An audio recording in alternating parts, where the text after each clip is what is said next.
Don't want to keep looking at I look awful at the moment, so I'm still not 100%. I'm still just sort of tail ending this virus thingy. I've not been sleeping very well, so I'm going to probably limit my time on today. I thought I'd have a look at some of the other decks I've had here that I haven't really looked at. Okay. I just hid. No, oh, sorry. Sometimes I find myself so amusing. I completely hid something by putting the box over the top and went, I'm sure I had that there. Oh, boy. Okay. So I thought I'd bring out some of these Oracle decks I haven't used or haven't used for a while. And we could have a play with them. I was given some of these by a very beautiful person. So, sorry, I could have probably got a little bit more organised. But anyway, we'll get there. So I have 3 decks in front of me. And I haven't read from 2 of the 3. I have read from this one. This isn't one I've had for a long time. The Wisdom of the Hidden Realms, which is a Colette Baron Reid one. So let's see what's going on today. Oh, it's been a big week. So today is my last day in this project that I've been working on. And then tomorrow I go back to my, well, no, not tomorrow, Monday. I go back to my substantive position. I guess that's the way you describe it in the government world. Okay, I need to work out how to do this now. Poor room keeps getting a bollocking with me playing around with it all the time. Okay, let's see what we've got here. Still trying to organise myself. I bet nobody got the bell again today. Is nobody online? Okay, let's have a look. We have the Desert Prince. Oh, very nice. Survival and False Promises. Card 19. Hey, Lauren, how you going? No bell again. Yeah, I just said the same thing. I can tell because you guys are like, when the bell goes, everybody just appears at once. So it's quite interesting. Okay, so we have the Desert Prince coming out. It says, when you stumble upon the Desert Prince, you receive a gift. The plant life that exists in the desert environment is well defended, tough and succulent, even though it gets a little or no water. In spite of external conditions, extraordinary life can form and thrive. Be tough, have courage, and dare to dream no matter what the circumstances. It may seem to be a hard time, but not only will you survive, you will thrive. In spite of conditions, you'll succeed. Dry spells are also true tests of faith and courage. Expect nothing less than what is in your most powerful dreams and watch miracles manifest. Oh, I probably needed to hear that just a little bit today about manifestation. I'm still not 100%. Still a bit croaky, still a bit pasty, not sleeping terribly well. Yeah, I'd needed it too, Lauren. Yeah, not sleeping terribly well. Still having a few issues, but I don't feel too bad. But it's one of those sort of things where I sort of think my mind wants to get going and I feel absolutely fabulous, and then I do it and I fall in a heap. So I'm very aware that I'm not 100% at the moment. Okay, so then we get from this, the Lightworker Oracle, the card that's called the Key of Light. Yeah, well, I think I posted something at like 3 o'clock and you said to me, you were awake then too. If I hadn't known that, I could have rung you. We could have had a chat. Look, really and truly, I'm expecting a lot from myself. I only got sick like last Friday, so it hasn't even been a week. And most of these silly things last longer than that anyway. So it's just unfortunate that that I just got hit hard with this. But anyway, all right. Oh, I like this one already. Oh, okay, this is really nice. It's a bit long, but I'm going to read it because I think probably everybody's going to need this at the moment. Archangel Michael, or Archangel Michael, loves you unconditionally and serves your soul journey. He brings you a spiritual gift now, the key of light. This key allows you to open any door, clear away any obstruction, and free yourself from any prison or enslavement, physical, emotional, psychological. There is no need for you to feel trapped or locked out of a situation you want to get into. You now hold within your hand a divine key that will assist you in many ways. Oh, how cool is that? Hey, Janet, how you going? That's really cool.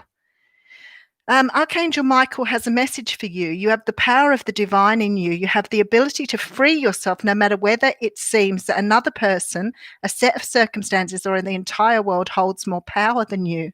Your power of freedom is unconditional. It doesn't require that outer circumstances change in order for you to be free, though as you choose freedom, outer circumstances often change radically. Wow.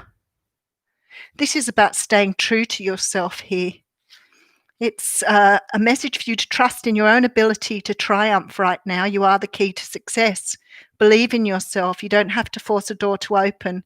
In perfect time, according to divine grace, all doors will open to you. Your dreams and actions will prove themselves in time.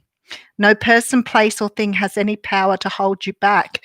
It's sort of like the other one, isn't it? But just a little bit of a different theme. It's quite interesting. So we've got two cards that pretty much both say something very similar. I'm going to go for the third one, and this is the book here, The Art of Love Tarot. Look at this deck. It's huge. This is actually a tarot, not an oracle deck. We were all, oh, you were waking at 3 a.m. too. I think it must have something to do with the planetary movement. We were all up at 3. So maybe that's the time I should come online and do a live. The other morning I woke up at I think it was 1 actually, 1 or 1:30, well, something like that. And my mind started to sort of get going a little bit. And I ended up watching 2 movies. I could not sleep. I was so bright. Okay. How are you, Gigi? I'm just going to pull a card from a tarot deck here. Actually, they've sent me out 2. So, but this one's a tarot, and I didn't quite realize that when I bought it over. I actually think I might have bought this one a long time ago. I'll have to go back and have a look at it because it's one of those tarots that's got different ideas for the back. It's a beautiful deck. So we've got the Queen of Trees and the 7 of Trees. So let's have a look. So it has angels, hearts, trees, and stars. So we have the 7 of Trees. I'm actually a tree freak. I love trees. I'll often stop and photograph a tree. I just think they're amazing. I think I've got a little bit of tree fairy in me somewhere. Queen of Trees. And I found a picture this morning of one of my grandsons, one of the twins, across the road from where my daughter lives. There's these huge ghost gums, huge. And the picture of him, at 5, 6 years old is like so tiny up against this tree. But it's such a beautiful picture. And it's another time I've got into trouble for not telling the truth, apparently. So I said to Aidan, at night time, the ghost gums, they shine in the dark, which they do. But apparently he was very disappointed because he thought that I meant that they would really shine, and it wasn't quite what he was after. So he was very disappointed. Okay. 7 of Trees. Take some time, catch your breath, and enter the inner world of your creation. Reflect upon and synchronize with your dreams and desires. The 7 of Trees inspires you to take time out for yourself. You have been working so hard, it's now time to catch your breath and reflect. A break from doing gives you a chance to see and process your surroundings before difficulties arise. Are you still on course? Is this still the path you want to take? Are you getting the results you want? There is so much going on behind the scenes. The universe is moving heaven and earth to give you what you desire. They're all about that. Wow. You can relax in this knowledge and get on with your day of rest. That's just beautiful today. Wow. All of these cards are about everything coming to fruition, wishes coming true, doors being opened. I love it. So this is the Queen of Trees. So your physical being is in the is the manifestation of your spirit. You created it as a way to explore the many manifestations of love. Treasure your vessel is your most constant companion. The Queen of Trees loves you as you are. You're about to rediscover the value of your physical self. Rejoice in your ability to move, touch, smell, see, hear, and taste the world you're a part of. Embrace your body as it goes wherever you go and enables you to interpret and respond to your environment. It's funny, isn't it? Fights for you with every heartbreak. Sometimes we don't really put value on our physical body. I know I'm one of those. We tend to look after our mind, do the learning we need to do. We look after all the other things and we don't actually respect our physical body. And sometimes it takes something like this to sort of make you realize that perhaps you're not being as kind as you should be. But interestingly enough, that's come up today. So, all righty. Have I missed anybody coming on? No, it's still the same. Yeah, all the cards are amazing. And they're all sending the same messages. And the only thing that was different was that one where it said to keep an eye on your physical body, to watch your physical body. Because like I said, sometimes we're not so good with that.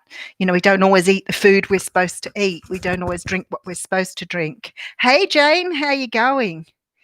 And I think that our physical body, we probably put less effort into than anything. We feed our hearts, we feed our minds, we, you know, look after ourselves in that sense, but we're not always good with the physical side of things. So maybe we need a little reminder every now and again to go out and look after ourselves. Maybe we wouldn't get so many viruses and things if we did that. So I play with the tarot while we're talking. Yeah, see, that's what I mean, Lauren. That's exactly what I'm talking about. I'm just as, you know, when I'm at work, I sort of get up in the morning, I walk to work, I go out and walk in the lunchtime.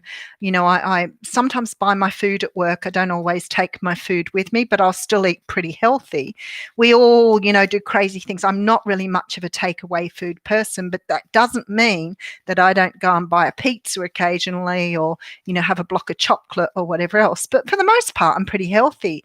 But since I've been in lockdown, I've got a little bit naughty, I've got to say, and I haven't got as much exercise, which is starting to really show. Like I said, I asked my team leader if I could wear pajamas or a tracksuit to work if I come back to work. And he very politely told me I could wear whatever I like, which was really cute, or said if I wanted to, I could go out and buy myself new clothes. I was like, if my team leader says I can, yeah, that's what I can do. I've been really busy doing other things. It's not like I haven't been doing anything.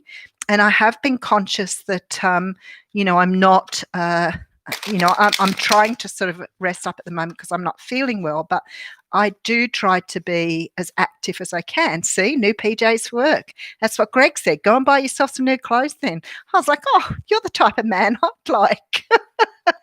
Oh, dear, oh dear. It was quite funny. But I know that I have gained weight. So as much as I've been pretty healthy and pretty conscious of what I'm eating, I'm not eating the same as I normally would. And that's making a difference. And I think with not sort of getting out and doing stuff, your body's sort of not really doing what it would normally do. Good man. Yeah, no, he's gorgeous. But I just think that, you know, for the most part, it's hard to stay focused. So, you know, for a while there, I was getting through doing yoga, you know, doing stretches every day. I got on the mini tramp. I was doing that sort of stuff. And after about 5 or 6 weeks, I was like, oh, so over this. So this last few weeks, I think I've probably eaten more chocolate pizza, like not bought pizza. I buy the Papa Giuseppe frozen ones, which are absolutely scrumptious. And they do me for 2 meals, but, you know, still eating not really in the best way possible. So I do need to get back into it. But they've extended my work from home contract till the end of July, so I can stay home for another month. So that's pretty awesome. So 3 days a week working from home for another month, and then I'll have to consider going back in. So I figured I need to get a bit more focus on my health too. So it's probably a bit of a reminder for me. But I do love the other two cards, the whole idea of opening doors and manifestations and things like that. I think it's about time. I think I've stayed home for too long. I'm ready to let rip and have some fun. So yeah, see that I was the same, Lauren. So, I think years ago I was such an exercise freak, like, because everything else I got to do to extremes. Um, and I was a total gym junkie. Like, oh golly, in the days when we wore leotards, I had a great body. I didn't think so. I thought I was huge. I think I've done that most of my life. Thought I was just a terrible body dysmorphia. And I would go and I would do go to the gym in the morning. I worked night shift, afternoon shift till like 3:30 till 11 or something. And I would go to the gym all day. And I would go and do a couple of circuits, do a few classes. It was in the time when they were starting up step classes. And the music was sort of house music. That was house music. And I would be there every day. I used to take my kids and everything. They loved it because they got to, be in the playroom or whatever. And I did that for a very long time. Very long time. I tried going back to the gym a couple of times and I just get too bored now. The 80s, that's it. I just think of Ride on Time. That's the song that comes to mind every time I think about it. Because we did a lot of, I did everything. And I just look back and I think I had such a dedication to doing that, but not nowadays. And I have tried back to try and go back to doing, the gym stuff or, doing some more intensive exercise. But I don't know. I just have so many different priorities now. I enjoy walking too. It's my favorite thing to do if I'm going to do something.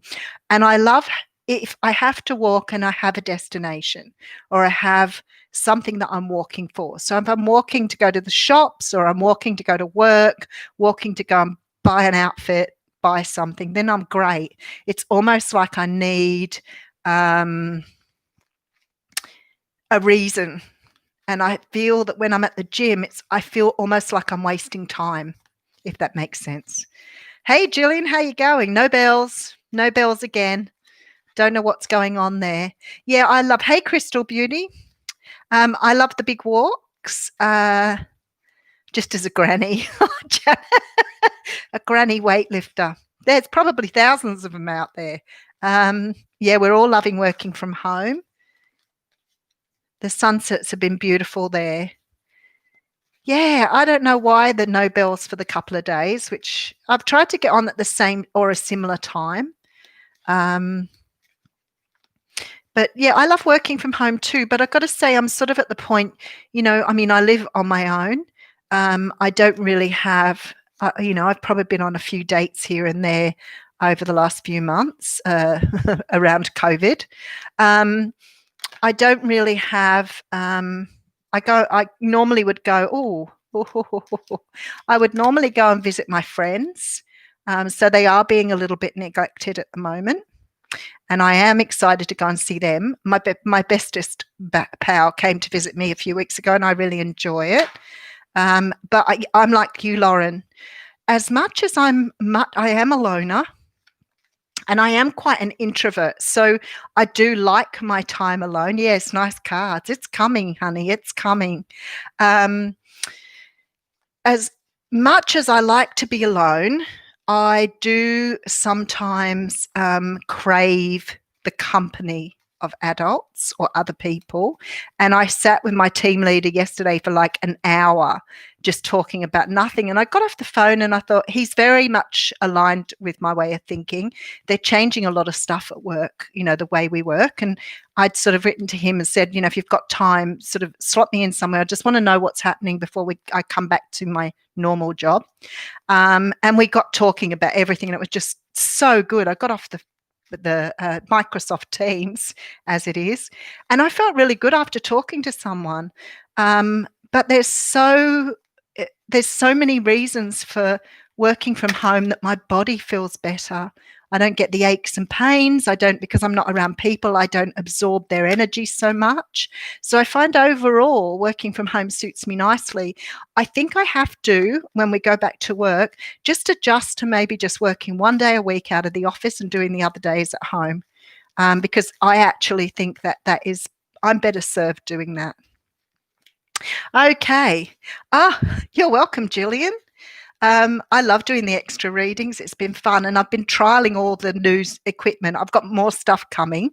So I've got some new setups coming. I want to try some new setups to see if they're any better. I'm actually thinking of moving to showing my face on camera.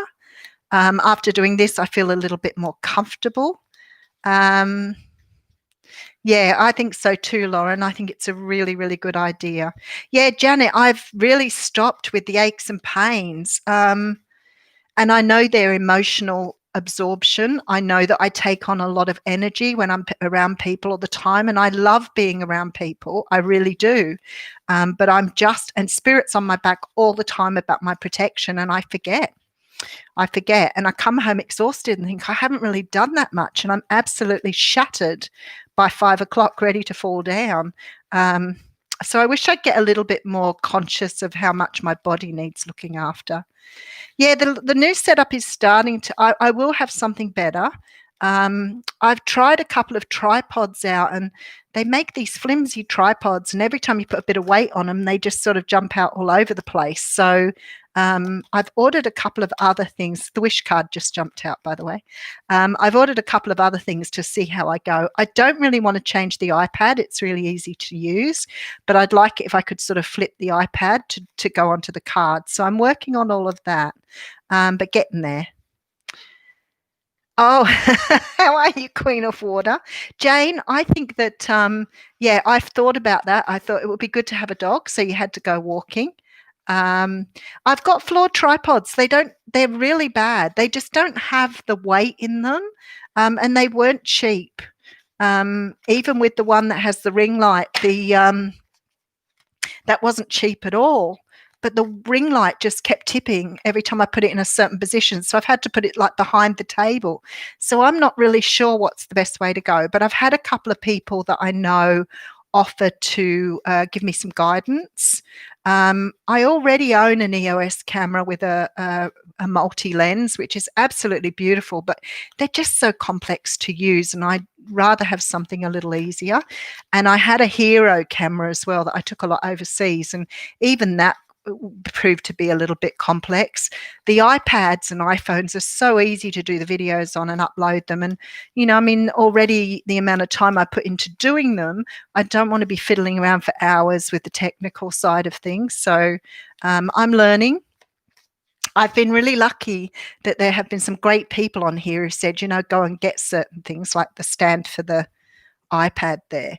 But just that tripod that the iPad's on, I've had to work really, really hard to get that into a position that it stays there. Otherwise, it just keeps falling over. So I have 2 tripods, and both of them are absolutely shocking. So the iPad pods with the phones, the tripods with the phones are great, and I've got a few of them.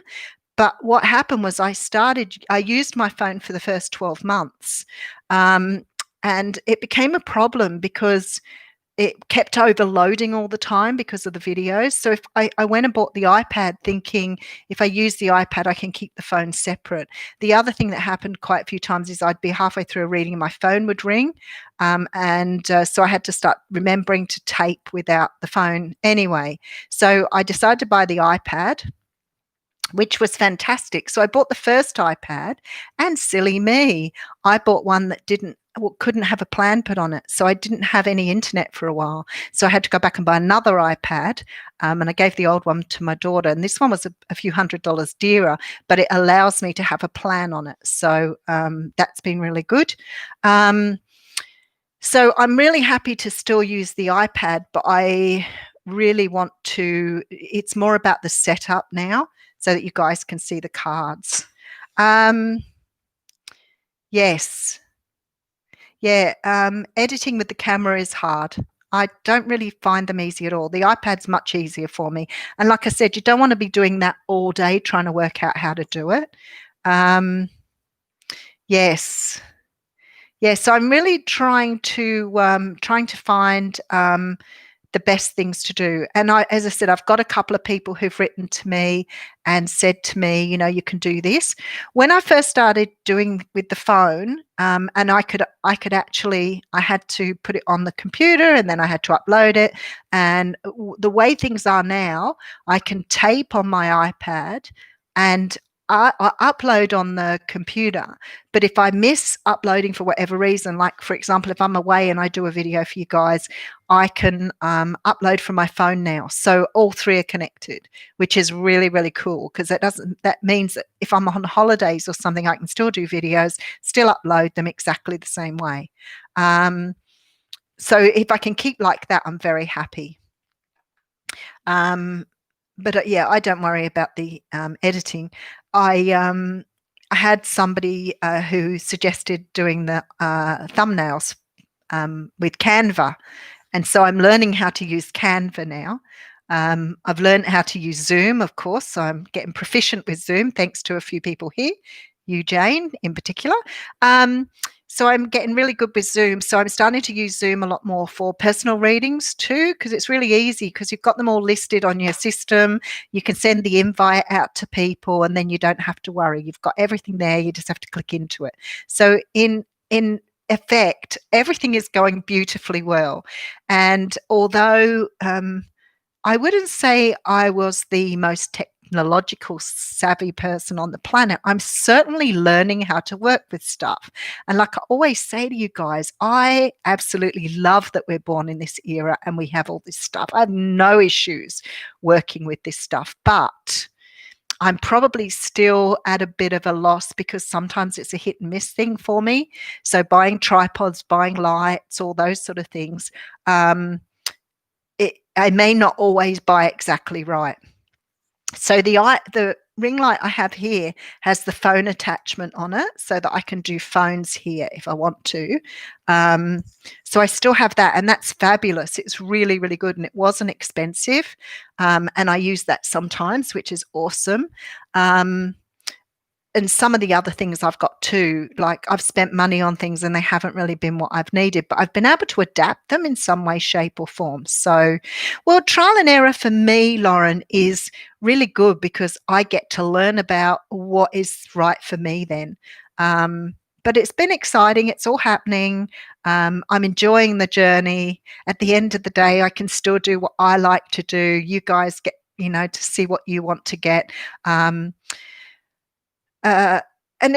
you still have the occasional person who has a little bit of a concern because they can't hear things well or they can't see things well. And I figure the amount of work and energy I put in, if I can't please one person, unfortunately, I just have to realize I'm not going to make everybody happy. It's not my job to do that. So, it's sort of like, okay, one person can't hear.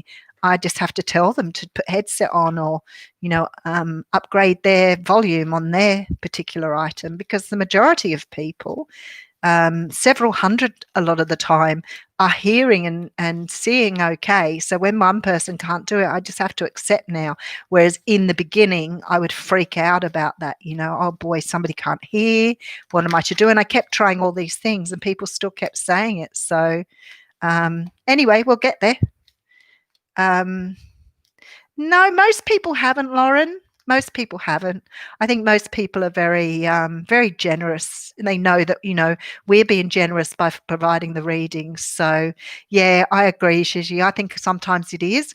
But I've got to say to you, in saying that, I've watched some videos sometimes that seem incredibly low on the volume, and I just automatically turn them up. I don't feel it's necessary to send them something and say, hey, your volume's not loud enough. I absolutely just go, well, hang on a moment, I need to turn this up. And then if I cue videos like you do sometimes on your television, and then you'll get one of those, the people that I watch that are really energetic and loud, then all of a sudden your volume will just fly up and I'm nearly pee my pants and frighten the life out of me. So I have to keep going up and down with the volumes on mine too. So it's no big deal. Switching a volume switch is no big deal. Hey, Jeanette, how you going? Yeah, it's no big deal. It's all fun. I mean, all these people on YouTube, I mean, some of them do make money outside of YouTube. So they may do, go over to Vimeo and do some work on Vimeo and offer people options like that. But a lot of the tarot readers are so generous. They really give you everything you need to know. It's just additional information over on Vimeo. Some of them are a little bit, sort of half-hearted and then go over to Vimeo. So some people do make money doing things that way. Hey, Carla, how you going? Yeah, like the ads are always louder. But there's some of those sort of people who do the real sort of promotional material that I love to watch, the people that are sort of trying to get your positivity going and all that. And I do watch a few of them. I really enjoy their energy and I do learn a lot from them. We were talking about yesterday, like Aaron Doherty and and I can't remember the other guy's name. And I do like watching them. So sometimes I put them on. And of course, their videos are always, they've got high-tech equipment. They are in beautiful places. They live in beautiful houses. So they have these really high-tech equipment. And sometimes I've got one of them on and it will just blast out.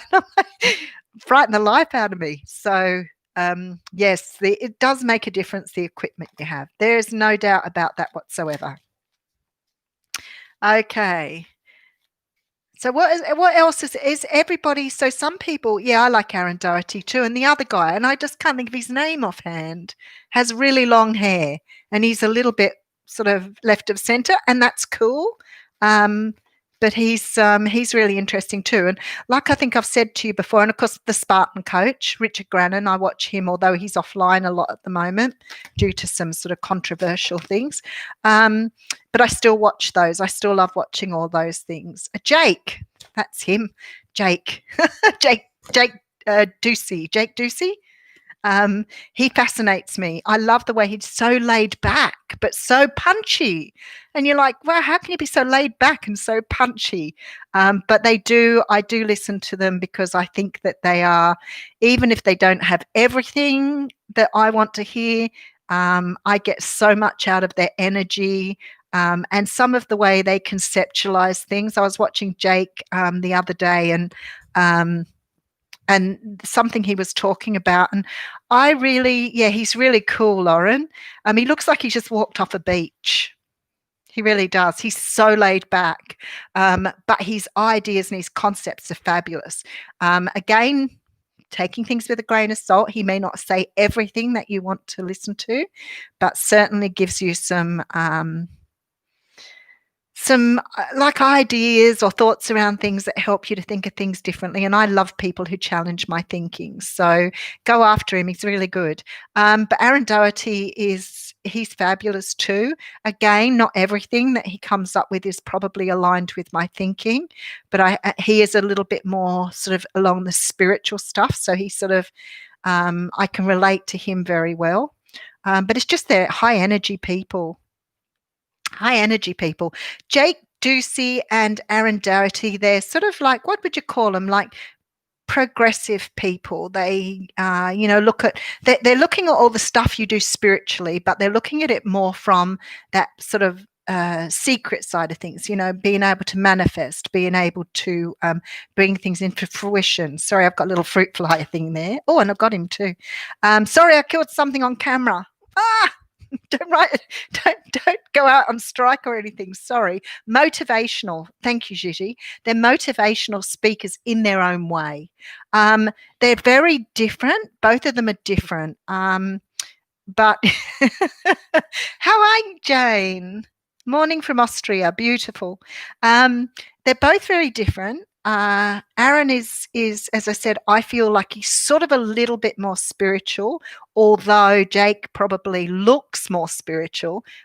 He's a little bit more practical in the way he does things. But, everyone to their own taste.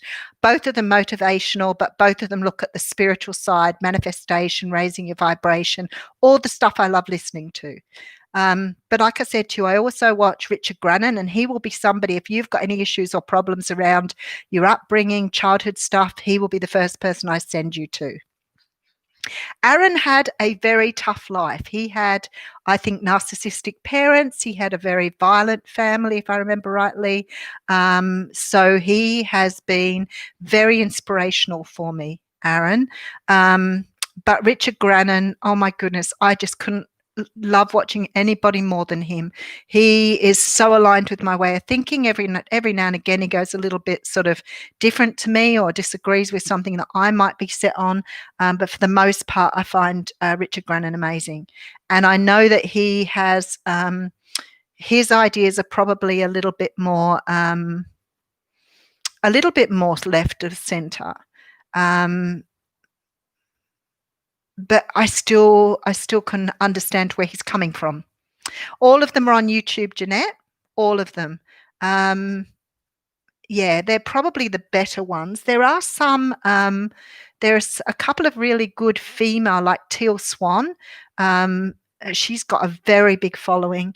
And I watch her occasionally. I don't always agree with a lot of stuff she does either, but I do like some of the stuff she talks about. It just depends on what I feel like watching, but those are the sort of things I watch. I think I've talked to you all. I love watching Dr. Joe Dispenza. I watch a bit of stuff with him. Again, sort of taking away from, even though there's the overlap now between science and spirituality, which sort of fascinates me, really, because I used to talk about it all the time years ago and people thought I was quite crazy, but we're getting more and more of a crossover. Absolutely, Gillian. There was a time when I turned mine off too. And the same thing with the thumbs down thing. I find it really offensive with the thumbs down thing. I'm sorry. I think readers are there to bring messages to you from spirit. If you don't like the reading, then it wasn't for you. You don't put the reader down by giving them a thumbs down for their reading. That makes no sense to me. But what I've got to learn over the years, and I think it's really very, very interesting, is we've got to remember there are a lot of narcissistic people in the world. So if you've got narcissistic people watching readings who don't hear what they want to hear, they think it's your fault. They'll blame you. So I've realized now that you can't control people putting thumbs down. You can't control people giving you feedback. I've had emails from people bullying. You can't control those sort of people. So what you do is you have to just absolutely ignore anyone who's trying to exert their power, and you just have to ignore them and just move on, because you know that you're doing the right thing. And you question yourself. Sometimes when people say things to me, I think, do they have a point? Is there something that I've done that might make someone feel that way? So I still, I don't know if it's question myself, but I still take the feedback on board, because I need to know for myself if I'm coming across a certain way, not because I would change how I'm doing things, but sometimes it's good to be self-aware. So over the last few weeks, a couple of things have happened that have sort of made me, think about things differently. So a couple of times I've had feedback from people who've been quite harsh, and I think I've said this to you guys before. I do this thing now where I don't get emotional. I wonder why people think that way, and is there something I'm doing that I could do a little differently without changing myself in any way, shape, or form. So it's good to be aware of it. So I was told once that I was aloof, and I remember thinking, I've been told by men that I'm intimidating, and I don't get that at all. Being told I was aloof, I was absolutely horrified, because I actually think I'm the most approachable person on the planet. That's my take on it. So I've had to deal with some of those things. No idea why. But I know that I have what I call a resting bitch face. And I hope I don't offend anyone by saying that, but I have these looks sometimes because I get very intense. I'm a very intense and passionate person. And sometimes I can get quite intense and get sort of locked into my own world a little bit. And when I was younger, I used to get called Alice in Wonderland because I would go into these trance-like states. But as I've got older, my face has changed. So sometimes I can look angry. So I've been told when people have seen me like that I've given them an anger stare, but I know that's the resting bitch face. But somebody called me aggressive the other day, and I was like, whoa. That is something I cannot understand at all. So I wrote back and said, thank you for your feedback. I think you mean passionate. I don't really see myself as being aggressive, but if you're thinking that maybe I'm a bit strong for you or come on a bit strong, maybe I'm sort of not the sort of person you should listen to. but not aggressive. Definitely not. Yeah. I was like, what?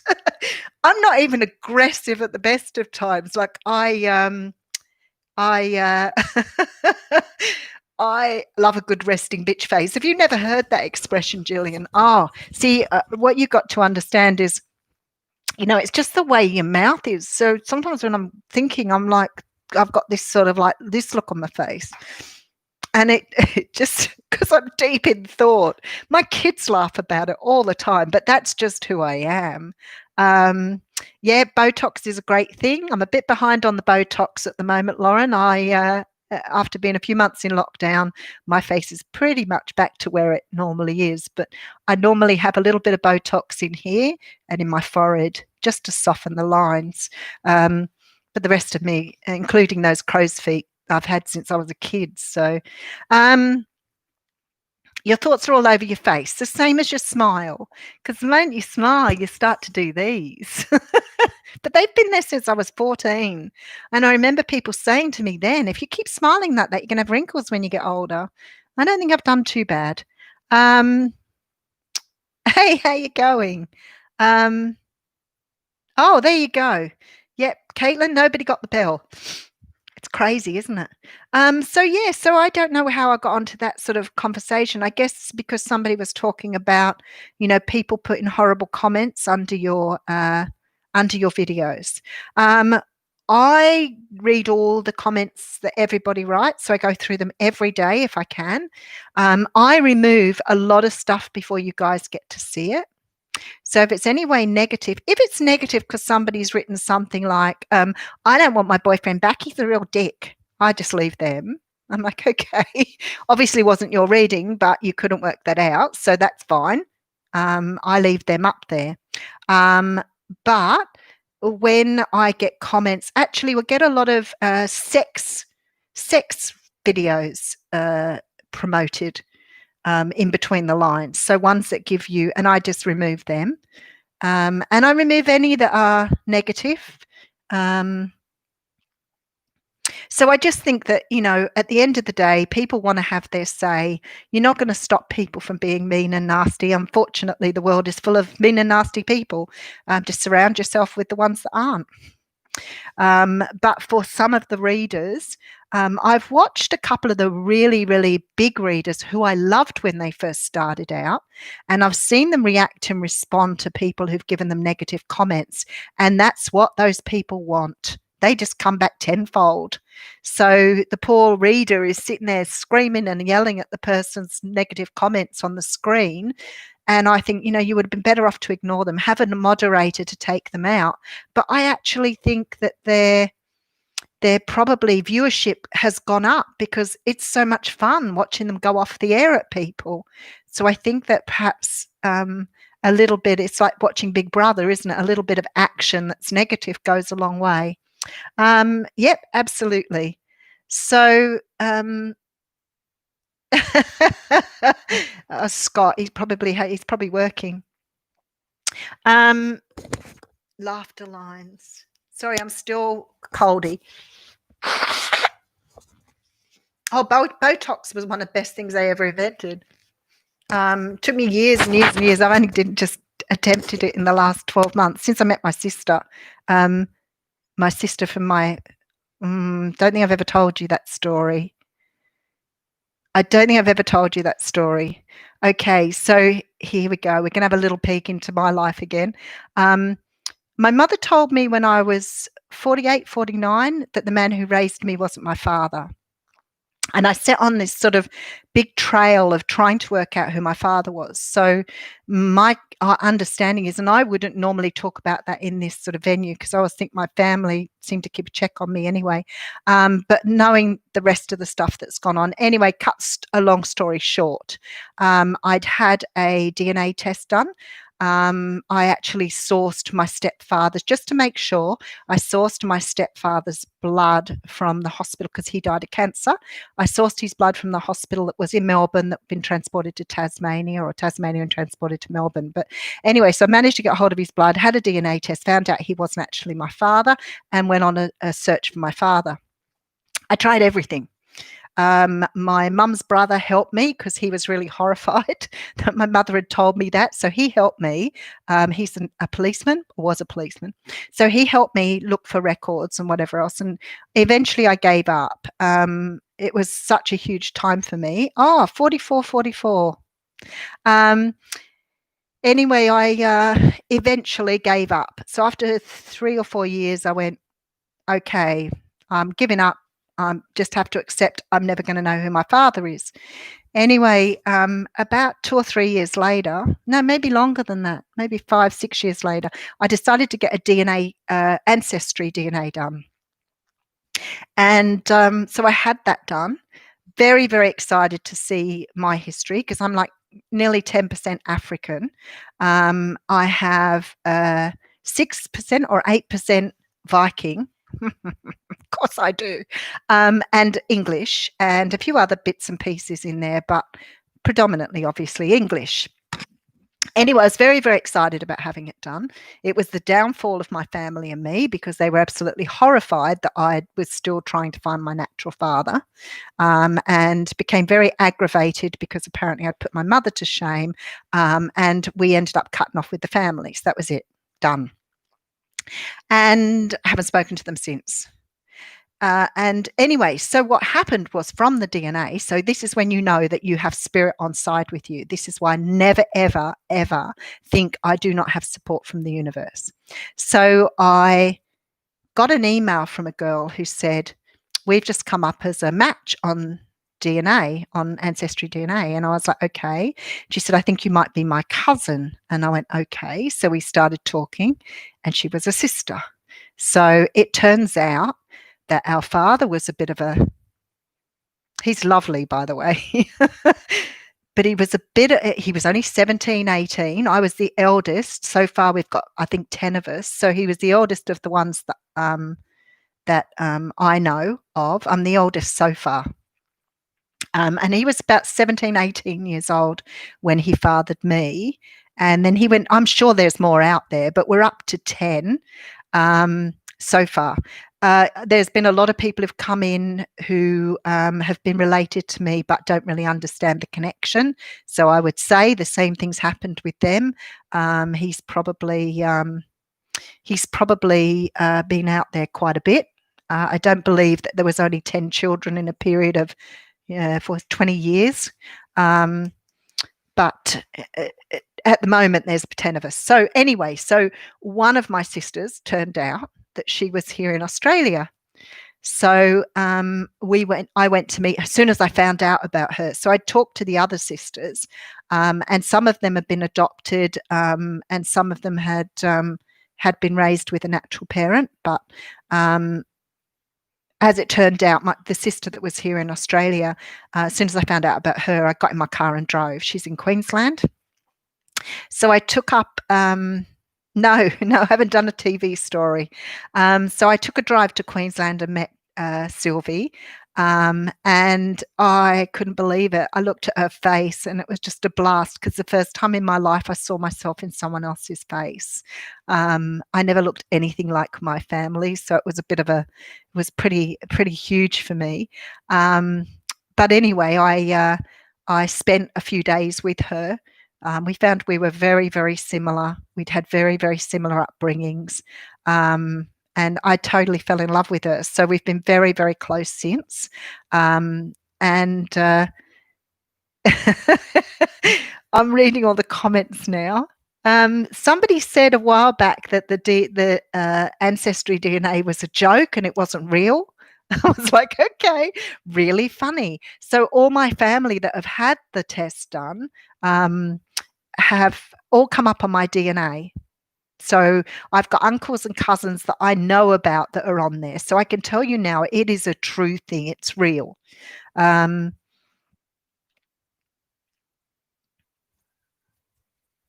It shows people's names, etc., have also done the test. So what it does is if it matches somebody up to you, so if you have share a DNA with someone, you'll actually get an email from Ancestry DNA saying that you may have a connection or a person that may be connected to you.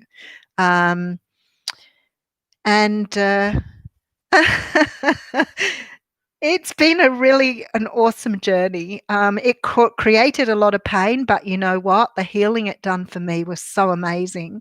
I always felt like I knew. I always felt like I knew that I was different. I didn't belong. I did all through my life. But I guess if someone's got a family secret and they're trying to keep you at arm's length, they're going to behave a very different way to what they would under any other circumstances. So children know that. Children know a lot more than we give them credit for. So, yes, I could write a book. I've been writing a book. I'm not really very far in. It's been something that I have to sort of get back to when I can. It's only a small portion of what's happened in my life. I've had the most incredibly exciting, amazing life, and it's had some downturns. But I figured that every time I've had a downturn, I have just absolutely come out a different person, and I really like who I am now. It took me a lot of years to like who I was because I really didn't know who I was. So I suffered a lot of identity stuff throughout my life because of all that stuff. Um, yeah, no wonder I'm so spiritual. I was like this right from the get go. I think spirit just threw me into this life to help me really work on these energies to really bring them to fruition. Um, I'm not ashamed to talk about things anymore. I used to be very ashamed of my life and what I'd had to go through and relationships and whatever else. But now I have such a good understanding of why I've had to go on that journey. So everything has taught me something, and I wouldn't be the person I am today if I hadn't have had that journey. So and I'm honestly, as much as, with my sister, and the other family members, because I've got to know them all and obviously spoken to my father a few times, who's a bit of a larrikin, um, but been married to his second wife for some 30 odd years. So he was just out there sowing his wild oats. Like, unfortunately, my mother was only young too. And my understanding was that it was only sort of a bit of a fling. And I'm a love child. So, yeah, so it's all very interesting. Um,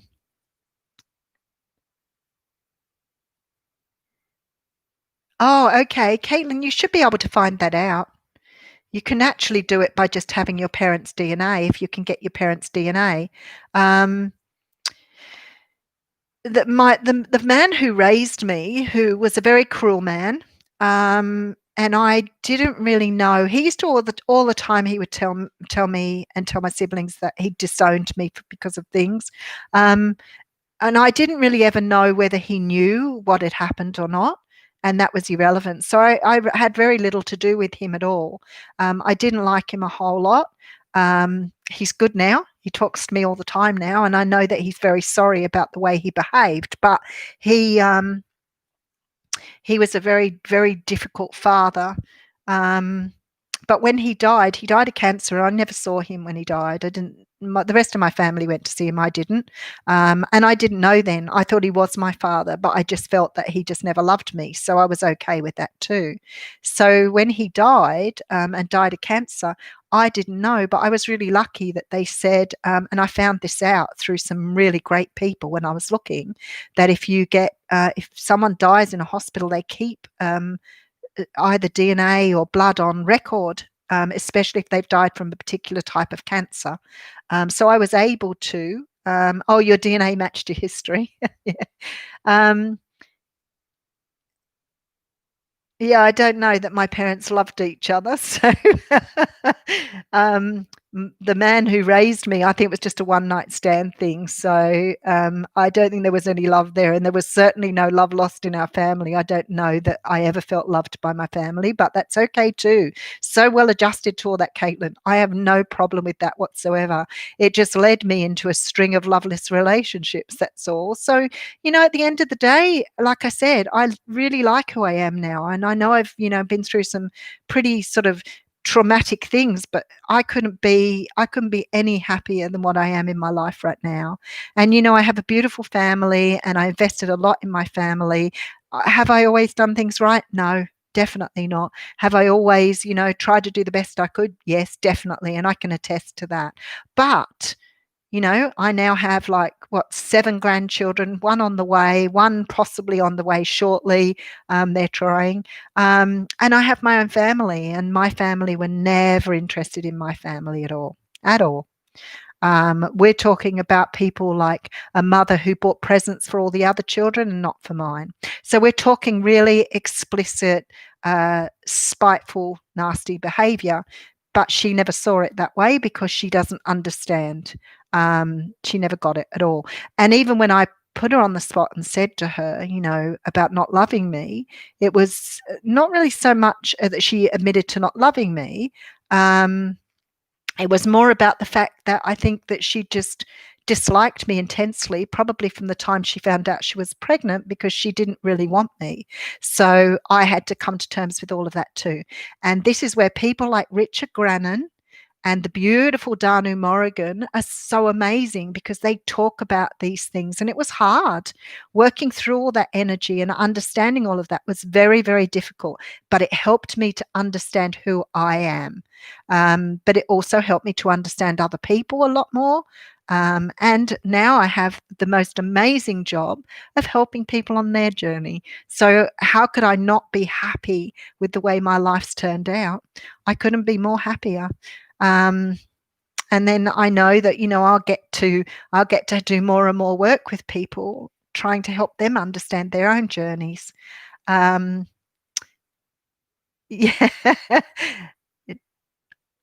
Oh, I'd love it. I'll tell you more. We'll tell you more along the way. Oh, your parents are both dead. Okay. Oh, that's a bit sad, Caitlin. And you don't have any siblings that you could have DNA done with? Because your siblings can do it too. They may not be able to tell who's got what father, but they can tell you whether both parents were the same. So you can always do it that way too. Yes, Jeanette, I have met on this journey, which is heartbreaking. I have met quite a few people whose parents tried to abort them while they were pregnant and couldn't abort them for whatever reason. So there's this concept or this idea that parents love their children, and it's not true. And it's really sad, but it's not true. So I have come to a lot of realizations along the way about how people are. We've got a lot of people in our society who suffer from serious personality disorders and serious illnesses, but never ever have diagnosis. The idea of narcissism or narcissistic personality disorder, I think, is hugely underrated in our community, hugely underrated. And I remember going to a counselor after, some sort of relationship breakdown and saying somebody was a narcissist. And she flew at me and said, how dare I? I didn't have the right to call a person a narcissist. They have to be, so much on the DSV, blah, blah, blah. And I was like, okay, well, okay, then I'm talking about someone who has all these things. And then it was pretty much turning everything around onto me then. And I was like, I know I have issues and problems. I'm always happy to put my hand up about my own issues and problems, but it would be nice if you listened to me rather than telling me what I shouldn't be doing. So I feel sad for you, Jeanette. I really do. It's really tough accepting that parents don't always love their children. But having an understanding and accepting that is such a big and serious step in this journey. And understanding why doesn't make you feel sorry for a person or doesn't make you have to be any different with a person. As long as you can accept that is the case. And you know what? You don't have to be loved to be a great person, because the love you need is within you. It's not outside of yourself. So initially it's a shock when someone tells you that, but once you find the love within you, you don't need the love on the outside. It's a bonus. It's a bonus. So if your children love you or your friends love you, that's fantastic, but it's a bonus. It still has to come from inside you. And that is about accepting what has happened to you along the way as part of your journey. I just want to read a few. Yeah, you should try with your sibling, Caitlin. I don't know that doing ancestry DNA might bring you some answers though, because other people who've had the testing done automatically get directed your way. So I have like 398 cousins. I don't know where they've all come from because my mother's father died when she was only about 3 or 4 years old, so she never knew his family either. Um, Oh, golly, Lauren, that's a tough one too. Hey, Chloe, how you going? Chloe, Chloe, how you going? Well, I haven't seen your name before either. Welcome. Yeah, it's horrible what parents say to their children, Lauren. No excuse. I don't care who you are. But narcissistic parents can't love their children. They can't love anybody. They don't know how to. Unfortunately, they're defective in some way, shape, or form. I suppose I shouldn't call them defective. Some people say that they're a result of their own parents, which is fine, but why some people can't change or change is beyond me. That's why I love watching Richard Grannon, because I know that he's challenged my thinking a lot on my perspective around the sort of victim mentality, but we can go into that as well one day. Hey, Stacey, how you going? Oh, Chloe. Yes, yes. Okay. And you've accepted that. You're okay with that. Yes, my mother loved my siblings much more and visibly. We're not talking about, cuddling and kissing. We're talking about completely segregating me. So I get your story too. No, exactly. And I didn't have any problem leaving it behind. I realized how my family have treated me for a very long time. I had no issue with leaving things behind, completely at ease with that. Yeah, Gillian, I have a friend who's the same. She says, of course your mother loved you. No, she didn't. She didn't. You have to understand she didn't. That is not something I'm saying because I'm being spiteful or nasty or anything like that. It is something she is not able to do. And once I realized that and understood that, then I could see how she behaved with my siblings and realized she doesn't love them either, but she treats them differently. Yes, it's actually a fallacy that parents love their children, a big fallacy. You've worked through it for years. Yeah. And I think most of the people on here would, and I'm with you, Caitlin. I believe we picked this life before we come here. So if you can have that sort of concept, go by the Akashic records or whatever else and understand some of that stuff, it does help you to understand. Yes. So some of us have left one family and embraced a new one. So it's been a very, very different journey for me, but I loved every moment of it. Looking back, I have no regrets. Victim mentality. Okay, so when you're in that before I knew about all this stuff, okay, before I knew about my father, before and I had sort of a very sort of shoddy upbringing. So before I knew all of that, and I started to get into narcissistic relationships and didn't realize what they were. And let's say I went through a few, and then with the last big one I had some awakening as to what is going on here. Why do I keep repeating this pattern? And I started to Google some of the things that had been happening to me in my life to try and understand. Okay. So what happened was, of course, up came narcissism. And I thought, what is this thing they call narcissism?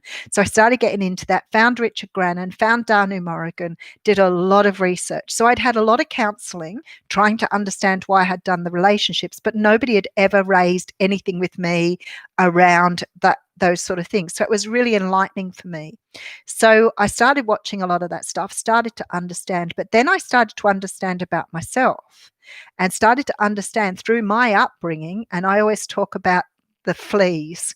So when you've been raised by narcissistic parents, you very often take some of their traits on. You may not mean to, but you realize as a codependent or an empath that you may have attributes or role model behaviors that you feel are normal for you, but may not be. So I started to understand that I couldn't blame completely the narcissist for what they'd done, because some of the issues and problems I most likely created myself through my own behaviors and my own codependency, my own need to be loved. So, I've never been scared of being alone. I've never been scared of being on my own, but I've been the one to substantially walk away from things because they've become so toxic. So having a greater understanding of why those behaviors and why I'd got that way with people was really good. And I love reading some of these things. Yes. Gigi, I absolutely adore my children, totally. Um, yeah, see, Chloe, I love that.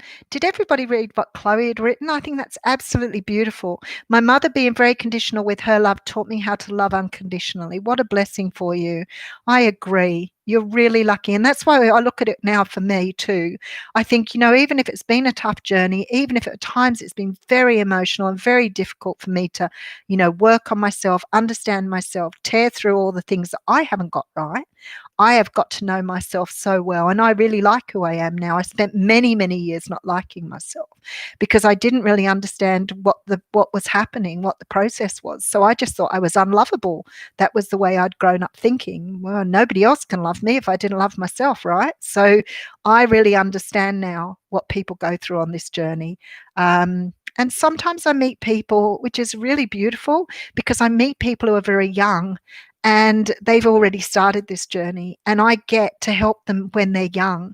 And I think, if it took me some 40 odd years to work out who I was, then at least some of the younger people who have come out of those families get an understanding or a chance to put things right as they go along. And I've been absolutely honored by the fact that Spirit brings people to me now and says to me, here you go, here's your job, this is what you do. Go and sort this person out, trying to help them, get them on their journey. Tell them that it's not their fault. Tell them that they're not to blame. Tell them that they have an opportunity to turn everything around and do everything differently. And they've got the opportunity to take those lessons on board and learn from the things that they've had in their pathway. And yes, you can strive to be better than your own parents. There's no doubt about that at all. Again, you're not going to get it right all the time. You're not going to get it right all the time. You're still going to make mistakes, whether they be in your relationships with your children, other people, whatever. But for the most part, there you go, Stacey. So do I. But, we've got still lots of life left to just put this in action. And I think, every day I sort of get up with this sense of being so lucky to be in the world now. I can't remember being like that when I was younger. I guess, I was a bit of an escapist. I, went through all the stuff a lot of kids go through when they're young to escape from from life. What do you say? I got married young because I thought that, perhaps being married and having someone in my life would answer my problems, try and have kids. I could love my kids like I wasn't loved. So, I did all that stuff when I was very young. And I think when I look back, I wouldn't change anything now. I wouldn't change anything at all. But there were times when I probably, if you'd have asked me when I was then, I probably would have changed things. Oh, without a doubt. So I don't know. I used to think that life was just so hard. I used to think life was such a hard thing because I felt like I battled so much with everything. But now I just have this, I don't know, this great feeling of feeling like I'm so lucky to be here now. So, anyway, I better go. We've gone over the hour. I've done an hour and 8 today. So, and I've got very little voice left, so I shouldn't have talked so much. But boy, you guys lead me astray. I come on here, I go, I'm not going to stay on long. I'm not feeling well. And look at me. I've gone through so much stuff while we've been on here. Yes, see, some of you guys I've met through some of the things I've been talking about. So, people come to me sometimes and they start talking about their relationships and, and their lives and everything else that goes on. And I think, oh, this is so tough. But then I think where I am now, and I think if you can be like that, in a few years and you can dedicated yourself to, learning about why you've been through this stuff, you are going to have such an amazing life once you get there. The two cards to show, I think a lot of us will be in relationships before the end of the year. I think things are going to change dramatically. So I'm going. Don't forget to give me a thumbs up. Much love to you all. Thank you for joining me. Mwah.